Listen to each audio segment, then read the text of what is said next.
ಅರಸೀಕೆರೆ ನಗರದ ಕಂತೇನಹಳ್ಳಿಯಲ್ಲಿ ನೆಲೆ ನಿಂತು ನಂಬಿ ಬಂದ ಭಕ್ತಾದಿಗಳ ಇಷ್ಟಾರ್ಥಗಳನ್ನು ಈಡೇರಿಸುತ್ತಿರುವ ಶ್ರೀ ಶನೇಶ್ವರ ಸ್ವಾಮಿ ಸುಕ್ಷೇತ್ರದಲ್ಲಿ ಅದ್ದೂರಿಯಾಗಿ ಸ್ವಾಮಿಯ ಜಯಂತ್ಯೋತ್ಸವ ಧಾರ್ಮಿಕ ಕಾರ್ಯಕ್ರಮವು ಅಪಾರ ಭಕ್ತಾದಿಗಳ ಸಮ್ಮುಖದಲ್ಲಿ ಸಕಲ ಶಾಸ್ತ್ರೋಕ್ತವಾಗಿ ಅದ್ದೂರಿಯಾಗಿ ನೆರವೇರಿತು.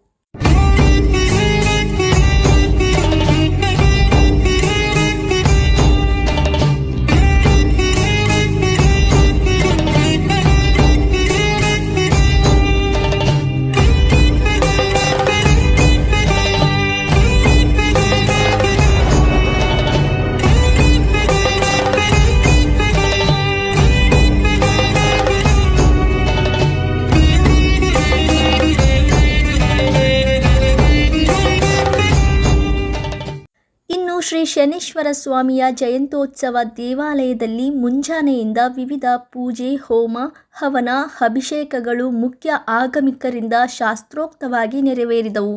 ನಂತರದಲ್ಲಿ ಸ್ವಾಮಿಗೆ ವಿಶೇಷ ಅಲಂಕಾರ ಮಾಡಿ ಮಹಾಮಂಗಳಾರತಿಯನ್ನು ಶ್ರದ್ಧಾಭಕ್ತಿಯಿಂದ ಸಮರ್ಪಿಸಲಾಯಿತು.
ಅಪಾರ ಸಂಖ್ಯೆಯಲ್ಲಿ ಆಗಮಿಸಿದ್ದ ಭಕ್ತಾದಿಗಳು ದೇವಾಲಯದಲ್ಲಿ ನಡೆದ ಎಲ್ಲ ಧಾರ್ಮಿಕ ಪೂಜಾ ಕೈಂಕರ್ಯಗಳಲ್ಲಿ ಭಾಗಿಯಾಗಿ ಶ್ರೀ ಶನೇಶ್ವರ ಸ್ವಾಮಿಯ ಕೃಪೆಗೆ ಪಾತ್ರರಾದರು. ಇನ್ನು ಸ್ವಾಮಿಯ ಜಯಂತ್ಯೋತ್ಸವ ಕಾರ್ಯಕ್ರಮಕ್ಕೆ ಆಗಮಿಸಿದ್ದ ಭಕ್ತಾದಿಗಳಿಗೆ ದೇವಸ್ಥಾನದ ವತಿಯಿಂದ ಅನ್ನದಾಸೋಹ ವ್ಯವಸ್ಥೆ ಮಾಡಲಾಗಿತ್ತು. ಇದೇ ಸಂದರ್ಭದಲ್ಲಿ ದೇವಸ್ಥಾನದ ಪ್ರಧಾನ ಅರ್ಚಕ ಮುರಳಿಯವರು ಮಾತನಾಡಿ ಜಯಂತ್ಯೋತ್ಸವ ವಿಶೇಷತೆಗಳ ಬಗ್ಗೆ ವಿವರಿಸಿದರು. अर्पणमस्तु ओम कुज्जलं नवनीताढ्यं शुद्धं कर्पूरमिश्रितं नेत्रयोर्भूषणार्थाय गृहाण जगदम्बिके श्रीजगदम्बार्पणमस्तु.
ಹೆಸರು ಮುರಳಿ ಬಂದಾರ್ತಿ ಅಂತೇಳಿ ಶ್ರೀ ಶನೇಶ್ವರ ಸ್ವಾಮಿ ದೇವಸ್ಥಾನ ಪ್ರಧಾನ ಅರ್ಚಕರಾಗಿ ಸುಮಾರು 24 ವರ್ಷಗಳ ಕಾಲ ಸೇವೆ ಸಲ್ಲಿಸ್ತಾ ಇದ್ದೀನಿ. ಇವತ್ತು 27/5/2025 ಮಂಗಳವಾರ ಶನೇಶ್ವರ ಸ್ವಾಮಿಯವರ ಜಯಂತಿ ಮಹೋತ್ಸವ ಪ್ರತಿ ವರ್ಷ ಅದ್ದೂರಿಯಾಗಿ ನಡೆಯುತ್ತೆ.